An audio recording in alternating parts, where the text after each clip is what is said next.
Eo amin'ny pejim-baovao fandrarana indraiky kosa raha nonde hojerentsika mbola tsy mifarana akory ny rahabeany omaly ary dia nolavin'ny filan-kevi-panjakana ny fangatahana na ny requête izay napetraky ny fikambanana projet diam sy ireo izay manana petrabola majinika na ny petit porteur moa zany eo anivon'ity banky ity ny andinindininy ary.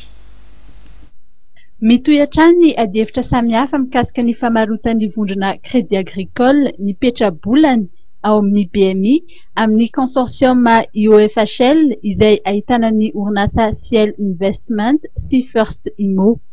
Ho an'ny fikambanana projet diam izay tarehan'ny ramatoa Suzette Razafindrakoto dia maro ireo tsy fanarahan-dalàna tao anaty ny fanapahan-kevitry ny CSBF na ny commission de supervision bancaire et financière. Nisy ny fangatahana na ny requête napetraky ny projet diam teny amin'ny filan-kevi-panjakana izay nolavin'ity farany omaly. Laviny ny requête sursis exécution si demande d'annulation nataon'ny projet diam irrecevable au juge. Hoe tsy nafeno ny fepetra anankitelo zay lazainy lalàna mikasika ny requête demande de sursis exécution. Ny laviny ko ny requête sursis exécution ny napetraky ny mpikambana tsirairay genisa 520. Ny ekeny koa ny intervention volontaire zay napetraky ny avocat ny UFHL zany tao anatin'io procédure. Zay zany na neny androany ny azo lazaina.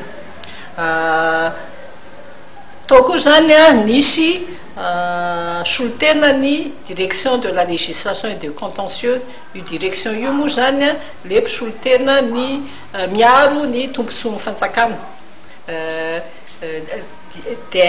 DLC moa zany fanafoizana azy zay miakina amin'ny primature. Nanao izy koa zany demande d'intervention volontaire amin'ny demande d'annulation ndray des requêtes en annulation ny dirany. Dia nampitandrina zany anay rehetrarehetra ny fitsarana androany hoe tandremo fa sode mihevitra nareo fa efa vita le vente-ny BNI. Raha mbola tsy misy ozy izy zany ny fanapahan-kevitry ny Conseil d'État hoe annulé pour illégalité na tsy illégal les décisions ny CSBF dia mbola tsy vita. Tsy mbola vita ozy izy ny raha toy ny ady madio ozy izy. Mbola tsy vita araka izany raha BNI eo anatrehan'ny lalàna moa raha ny fanamarihana izay noentin'ny filohan'ny projet diam dia dingana maro no lalovana vao tena tanteraka ny varotra.